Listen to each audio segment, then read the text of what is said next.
We begin tonight with a question. How on earth did this happen? This is an extraordinary, potentially dangerous, and without a doubt embarrassing breach of national security.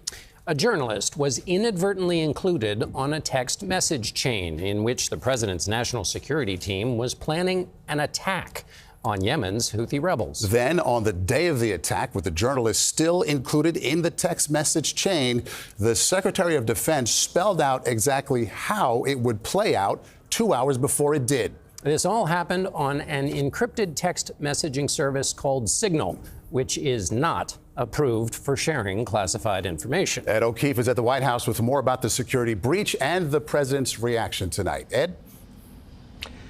Good evening. The senior officials on the group text debated whether or not the U.S. should strike Houthi targets and swap details of the airstrikes. The details so sensitive, the reporter who accidentally received it all opted not to publish them out of concern for national security. The U.S. bombed Houthi rebel positions in Yemen on March 15th in response to the group's continued attacks on commercial shipping vessels in the Red Sea and missile strikes against Israel. The classified details of the U.S. attack plans were first shared 2 days earlier with Jeffrey Goldberg, editor-in-chief of The Atlantic magazine.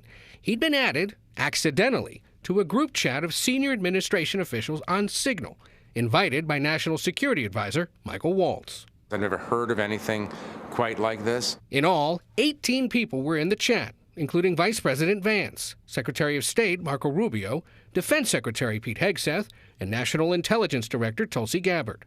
People have devices that are extraordinarily convenient, and government officials are just like you and me. They like convenience. They're just like you and me. They sometimes send text to people they didn't mean to send text to. The consequences here are a lot higher for that sort of thing than in regular civilian life. Goldberg watched on his phone as the group debated striking the Houthis. And then, on the morning of the attacks, Hegseth shared operational details about the forthcoming strike, including the timing, the targets, and the types of weapons used. Once the strikes concluded, the group exchanged emojis in celebration, flames, fist bumps, and American flags. Sharing top-secret details over Signal likely violated the Espionage Act, according to CBS News national security consultant Sam Vinograd.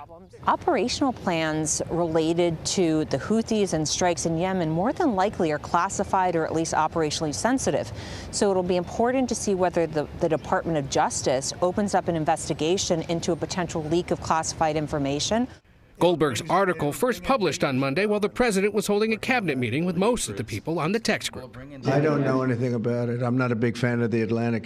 To me, it's a magazine that's going out of business. I think it's not much of a magazine. And Ed O'Keefe joins us now from the White House. Ed, what's the White House saying behind the scenes?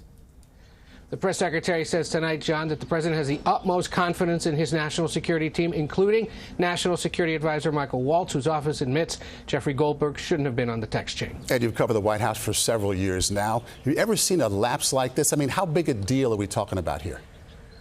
Oh, this is a big deal, Maurice, because this is the kind of internal conversation that normally happens in the basement behind thick doors in the Situation Room, far away from reporters ever go.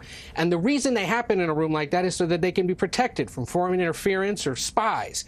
And that's what has Democrats, Republicans, and intelligence officials in this town and across the country concerned, that if they're discussing this kind of information in an unclassified setting, what else might they be discussing? Ed O'Keefe at the White House. Thank you, Ed. National security correspondent Charlie D'Agata is at the Pentagon. So, Charlie, tell us more about Signal here. This is the text messaging app the national security team was using.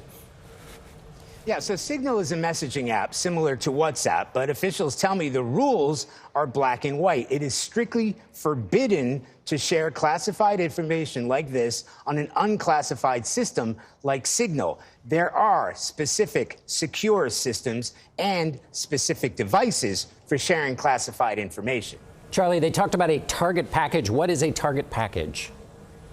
Yeah, John, it's essentially what to hit in what order. Sending out war plans, including the precise timings of airstrikes and the targets they're hitting, puts aircraft and pilots in danger. The United States doesn't want adversaries to know when it's coming and exact locations of the target list. The Houthis do have a missile force and have shot down American drones.